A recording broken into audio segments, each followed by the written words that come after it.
Hi, folks. My name's Craig the Butterfly Man. I'm a monarch butterfly expert, conservationist, and educator. I've been doing this for decades, and I'm going to explain to you today and show you some how to raise monarchs the most natural way to get, to raise clean monarchs, healthy monarchs. Oh, look, there's one.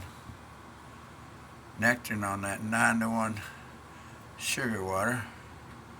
She's got her little proboscis right in it. Just put it on a sponge in a little tray inside one of these pop-ups. I want to explain some of this today, but you can find all of what I'm going to explain today on my website and the website and the group How to Raise Monarch Butterflies. That's a Facebook group. It's fast growing. It's got 10,000 plus members, and it was one of the original rearing groups.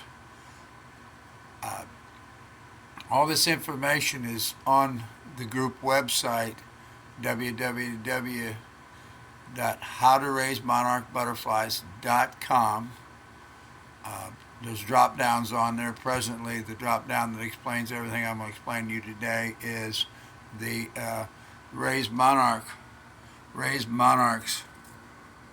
program drop down. You can read about me in the About section, what I've done, what my resume is, biography, so forth. So remember, this video is not going to tell you everything. There's a lot more information online on that website. CraigTheButterflyMan.com is the same website as HowToRaiseMonarchButterflies.com. We also have a group, Be a Monarch Butterfly Mare. So you can actually, you get a nice little pop-up greenhouse, 10 by 26 or a little bigger, and you put it downtown close where a lot of people can see it, and you put some butterflies and plants in it, and that way you get more people interested in monarch conservation and raising monarchs the right way. So what we did here was a few days ago, went out and caught a couple females that we saw laying eggs, and a couple males. We didn't really need to get the males, but there's a lot of monarchs around where we went.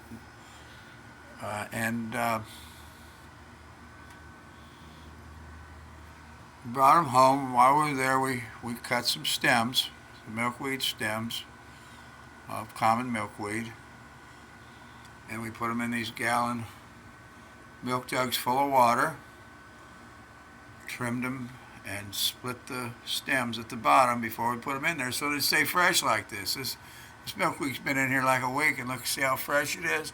And we have a couple stems of swamp milkweed in here too. We have some swamp milk growing here in our backyard, and they've been laying eggs on that too, because that's what will happen. See, when you put this female in here, and you might want to check her for OE, and that's, like I said, all this is explained on the website. I won't get into all this, but you might want to check her to make sure she's clean, because when you do a hatchery like this, a 2 foot by 2 foot by 3 foot hatchery, to raise your monarchs in, and you put it near a window so it gets all the same benefits as being outside. Don't let anybody tell you any different. If it's near a window, it's all about the light and getting those benefits.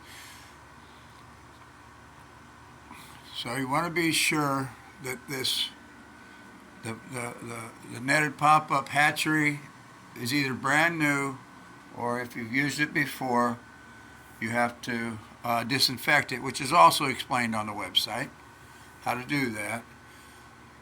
And the milkweed needs to be rinsed off before you put it in these gallon jugs. And like I said, she needs to be checked, and we tell you how to check her to make sure she's clean. Because if everything that goes into this hatchery, including the hatchery, has been disinfected and is clean, OE can't spread in this. You can raise a couple hundred monarchs in here, and they'll all come out clean, and you'll prove that to yourself when you take some of the offspring that have come out and dried from the chrysalis on top and check them for OE. You'll find out that to be true. I've been doing this for decades this way, and they come out great every time if I make sure that everything's clean that goes in here, whether it's the jugs, the milkweed, the netted pop-up itself, the butterflies. Well, she's a thirsty little girl. She's been laying eggs again today. So they'll lay hundreds of eggs on this milkweed, and you'll want to just keep some extra stems around in another gallon jug here. Make sure they're all rinsed and trimmed so they stay healthy, like you're seeing here. These have been in here a few days too, and they're healthy.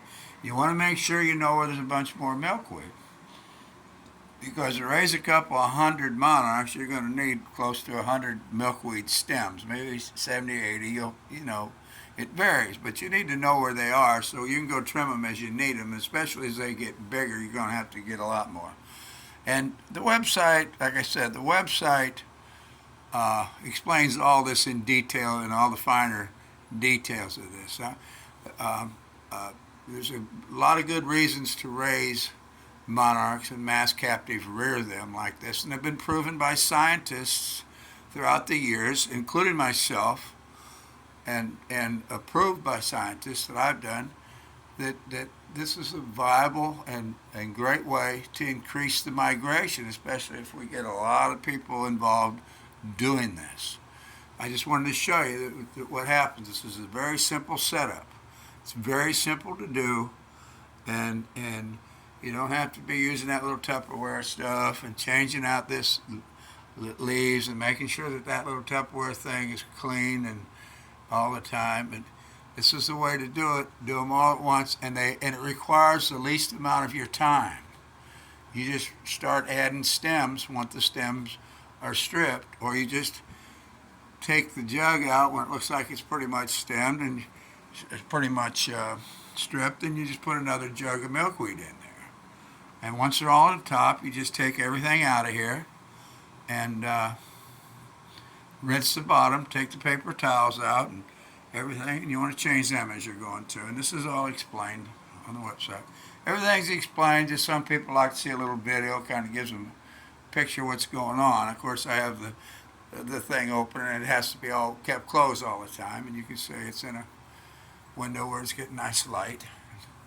We got some cosmos out there and our bird feeders and all that. And so once again, it's CraigTheButterflyMan.com, how to raise monarchs, how to raise monarch butterflies.com, How to Raise Monarch Butterflies Facebook group, and be a Monarch Butterfly Mare Facebook group, and that explains how to do that. It posts pinned to the top of the group, and on the group there's also a written explanation for what I'm showing you today. There's pinned in the featured area at the top, and it's up there all the time. So we'll go to the website and then join the group if you want to, because if you have other questions that aren't answered, I've got a lot of moderators in the group that will answer your questions. You just put your question in the form of a post and you'll get